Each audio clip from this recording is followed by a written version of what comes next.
আমি যখন নামাজে যাব কেন যাব? আমার রবকে খুশি করার জন্য যাব। এবার জগৎ প্রশ্ন করবে, তুমি জোহরের নামাজ তো পড়েছো, আসরের নামাজ কেন পড়তে আসছো?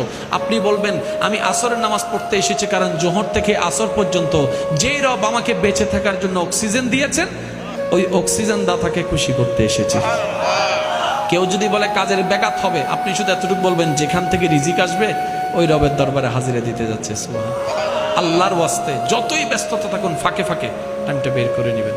আপনি শুধু রবের দরবারে হাজিরা দেওয়ার জন্য, রবকে খুশি করার জন্য সময় বের করার চেষ্টা করুন।